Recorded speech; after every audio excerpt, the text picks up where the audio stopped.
Assalamualaikum warahmatullahi wabarakatuh. Good morning, Ananda Soleha. How are you today? I think you are so very good. Okay, Ananda Soleha, before we starting our lesson today, let's say Basmala and pray together. Bismillahirrahmanirrahim. Raditu billahi rabba wa bil islami dina wa bi Muhammadin nabiyyan wa rasula. Rabbi zidni ilma warzuqni fahma waj'alni minas salihin. Rabbi shrah li sadri wa yassir li amri wahlul 'uqdatam min lisani yafqahu qawli. Amin. Are you ready to study now? Yes, I am ready. Baik, Anda soleh-soleha, kali ini Ustaz akan memberikan materi masih di tema 6, subtema 4 tentang penghematan energi, yaitu pembelajaran matematika dan SBDP. Nah, mengenal satuan dalam menghitung keliling dan luas bangun datar. Keliling bangun datar adalah banyak satuan panjang yang digunakan untuk mengukur panjang tepian bangun datar. Kemudian, luas bangun datar adalah bidang yang dibatasi oleh sisi bangun datar. Yang pertama, satuan tidak baku. Contoh satuan tidak baku untuk menentukan keliling persegi dan persegi panjang antara lain korek api, pulpen yang sama panjang, pensil yang sama panjang, dan potongan lidi yang sama panjang. Contoh satuan tidak baku untuk menentukan luas persegi dan persegi panjang antara lain kertas origami, buku yang sama besar, dan potongan kertas yang sama besar. Perhatikan contoh pengukuran keliling dan luas permukaan benda berikut. Nah, yang pertama, kita hitung luas keliling kertas origami dengan menggunakan korek api. Nah, kita susun 1, 2, 3, 4, 5. Ini bentuknya persegi, berarti ada 4 sisi.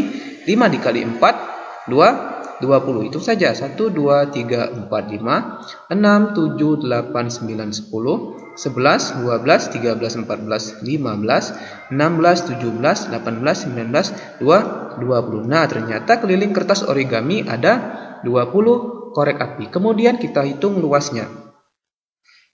Luas buku gambar. Nah, luas buku gambar ini berbentuk persegi panjang. Satu baris atas ada berapa? 1, 2, 3. Kemudian baris kedua 1, 2, 3. Berarti 3 dikali 2 sama dengan 6. Atau baris yang pertama yang mendatar ke atas 1, 2, 1, 2, 1, 2. Berarti 2-nya ada 3 kali. Berarti 6 kertas origami. Baik, kita lanjut. Kita juga dapat menentukan keliling dan luas persegi dan persegi panjang menggunakan petak satuan. Perhatikan contoh berikut. Nah, gambar yang pertama. Keliling persegi panjang. Hitung petaknya. 1, 2, 3, 4, 5.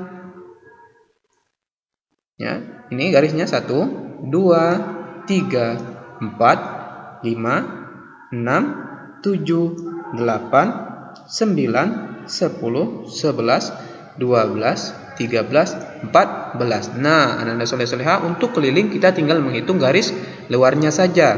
1, 2, 3, 4, 5, 6, 7, 8, 9, 10, 11, 12, 13, 14. Berarti keliling persegi panjang adalah 14 petak satuan.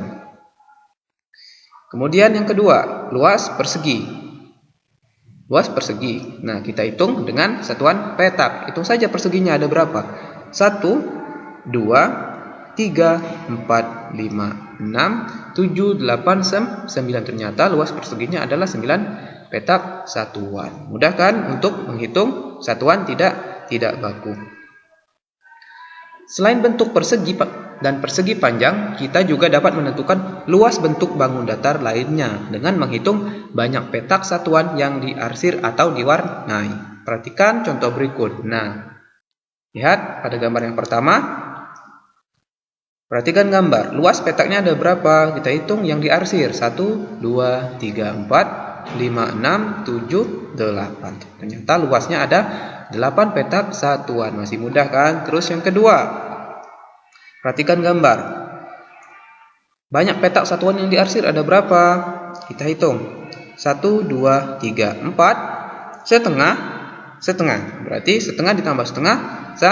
Satu petak. Berarti ada 1, 2, 3, 4, 5. Berarti luasnya ada 5 petak satuan. Mudah kan untuk satuan tidak baku. Nah, ini rumusnya. Kalau gambarnya full seperti ini 1 petak. Kalau setengah berarti berapa? Setengah petak satuan. Kemudian setengah ditambah setengah hasilnya 1.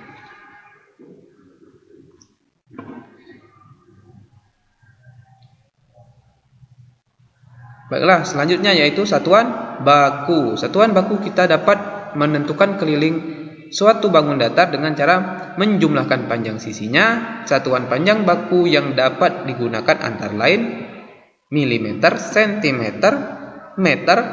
Nah, perhatikan contoh berikut. Perhatikan persegi panjang berikut. Keliling bangun datar di atas adalah, lihat di sini ada 5, di sini 10. Berarti kelilingnya ada berapa? Lihat, berarti sebelah sini 5, sebelah sini 10. Berarti 5 ditambah 10 ditambah 5 ditambah 10 atau 10 ditambah 5 ditambah 10 ditambah 5.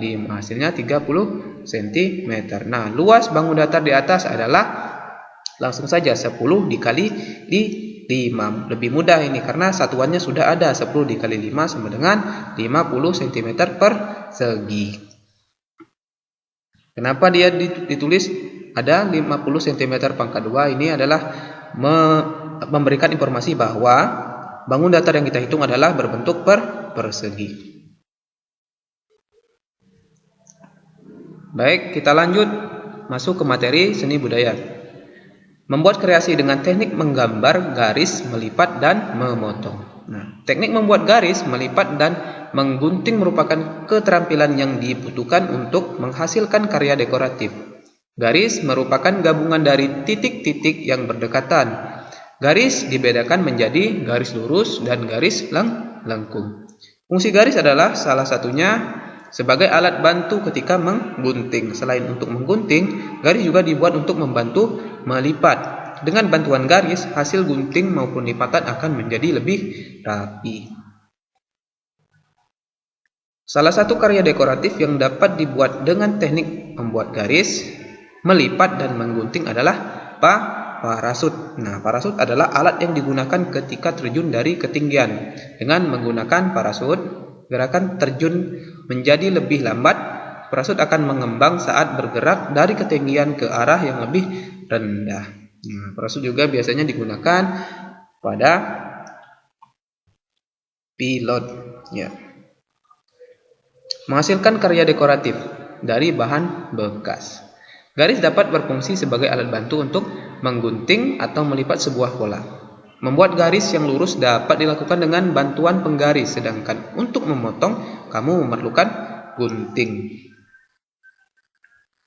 Nah, kegiatan memotong dan melipat dilakukan untuk menghasilkan bentuk baru dari objek asli. Media biasa digunakan contohnya adalah kertas. Nah, keterampilan dan kreativitas diperlukan untuk memotong atau menghasilkan lipatan yang baik.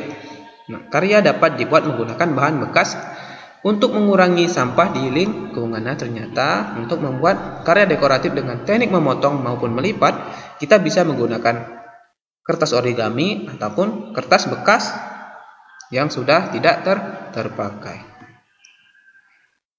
Nah, baik Anda soleha, kita masuk ke muatan keislaman.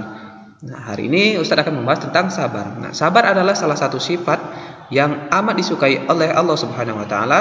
Sabar adalah sifat di mana kita tidak mudah marah ketika terjadi sesuatu yang mungkin bisa merugikan.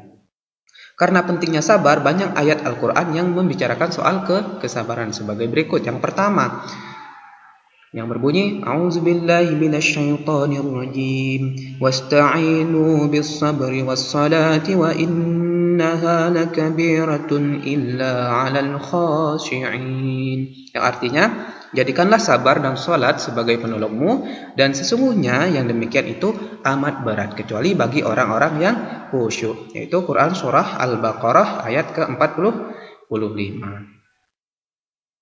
Kemudian yang kedua, Ya ayyuhalladzina amanu ista'inu bis-sabri was-salati innallaha ma'as sabirin. Artinya, hai orang-orang yang beriman, jadikanlah sabar dan salat sebagai penolongmu. Sesungguhnya Allah bersama orang-orang yang sabar. Nah, soleh-soleha, kita harus menjadi orang yang sabar dan jadikanlah salat sebagai penolong kita di muka bumi. Quran surah Al-Baqarah ayat 153. Baik Anda soleh-soleha, itulah materi kita pada pagi hari ini. Jika ada kekurangan, Ustaz mohon maaf. Wassalamualaikum warahmatullahi wabarakatuh.